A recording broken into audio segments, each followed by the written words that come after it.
জসীমউদ্দিনের আসমানি কবিতাটা আমরা ছোটবেলায় কে না পড়েছি, তাই না?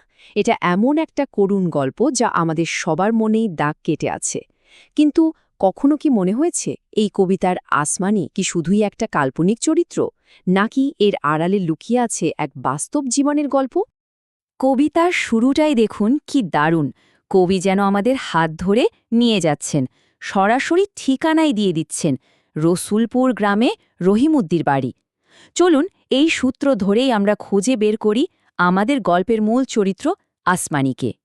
তো সবার আগে চলুন দেখে নে কবি জসীমউদ্দিন ঠিক কিভাবে কবিতার শব্দ দিয়ে আসমানির ছবিটা এঁকেছেন। বাড়ি তো নয়, পাখির বাসা। ভাবা যায়? কবি কি অসাধারণ একটা উপমা ব্যবহার করেছেন এখানে। একটা বাড়িকে বলছেন পাখির বাসা। এই একটা কথাতেই কিন্তু বাড়িটার নড়বড়ে পলকা অবস্থাটা একদম চোখের সামনে ভেসে ওঠে, তাই না? আর এই পাখির বাসার মতো বাড়িটা আসলে কেমন ছিল দেখুন, ভেন্না পাতার ছাউনি দিয়ে তৈরি, মানে এতটাই পলকা যে হালকা বৃষ্টি হলেই চুইয়ে চুইয়ে পানি পড়ত, আর একটু জোরে হাওয়া দিলেই মনে হতো এই বুঝি সব ভেঙে পড়বে। চিন্তা করুন তো, এমন একটা ঘরেই কিন্তু আসমানিরা দিনের পর দিন থাকত। এই যে নড়বড়ে একটা ঘর, এটা তো ছিল আসমানির চরম দারিদ্র্যের একটা প্রতীক মাত্র।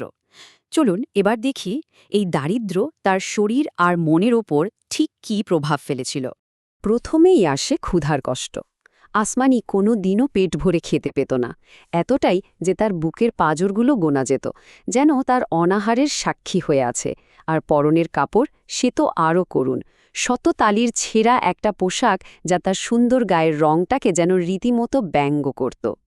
মিষ্টি তাহার মুখটি হতে হাসির প্রদীপ রাশি থাপড়েতে নিভিয়ে গেছে দারুণ অভাবাসী।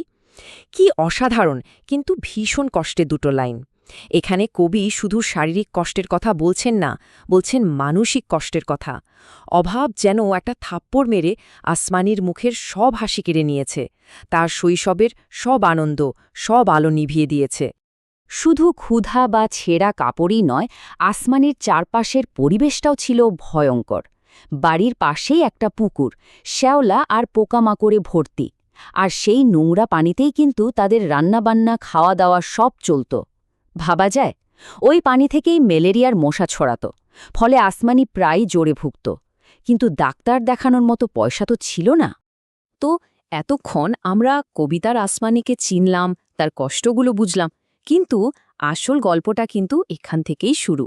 এবার আমরা এমন একটা দিকে যাব যা হয়তো অনেকেই জানেন না। প্রশ্নটা হলো, এই আসমানি, সে কি আসলেই শুধু কবিতার একটা চরিত্র?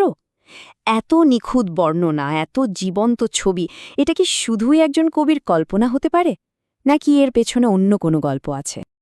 এবং উত্তরটা হলো না, আসমানি কোনো কাল্পনিক চরিত্র ছিলেন না। তিনি ছিলেন আমাদের মতোই রক্তমাংসের একজন বাস্তব মানুষ। আর কবি জসীমউদ্দিন তার সেই বাস্তব জীবনকেই কবিতার পাতায় অমর করে রেখে গেছেন। তাহলে চলুন এবার জানা যাক কে ছিলেন এই আসল আসমানি। কবিতার লাইনের আড়ালের সেই সত্যি গল্পটা এবার আমরা শুনব। আমরা সবাই জানি জসীমউদ্দিন ছিলেন পল্লীকবি। তিনি গ্রাম বাংলাকে খুব কাছ থেকে চিনতেন, আর এই রসুলপুর গ্রামের সাথে তার একটা বিশেষ যোগাযোগ ছিল, কারণ ওটা ছিল তার বড় ভাইয়ের শ্বশুরবাড়ি। তাই তিনি সেখানে প্রায়ই যেতেন, আর ঠিক সেখানেই তিনি আসমানির জীবনটাকে নিজের চোখে দেখেছিলেন।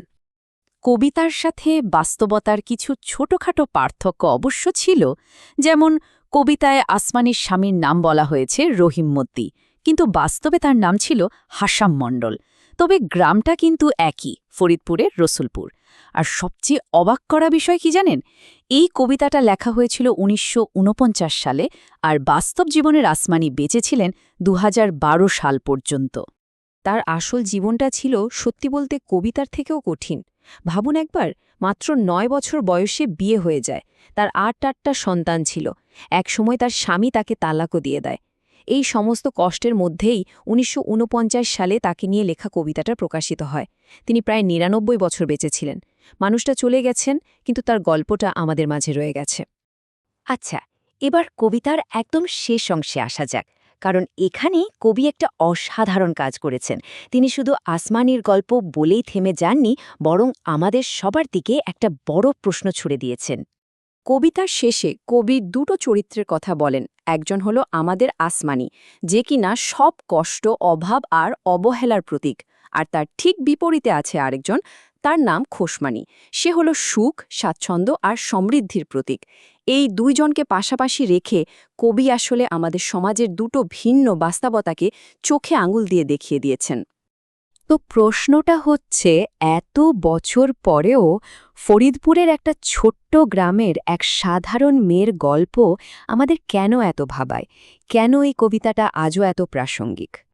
এর কারণ হলো, এই কবিতাটা আসলে শুধু আসমানির গল্প না, এটা সেই সব মানুষের গল্প যাদের কথা কেউ বলে না, শোনেও না। জসিমউদ্দিন তার কবিতার মাধ্যমে আসমানির মতো এক সাধারণ মেয়ের একটা সত্যি ঘটনাকে অমর করে গেছেন, যেটা হয়তো এভাবেই হারিয়ে যেত। আর এই কবিতাটা আমাদের বারবার মনে করিয়ে দেয় যে সমাজের প্রতি আমাদেরও কিছু দায়িত্ব আছে।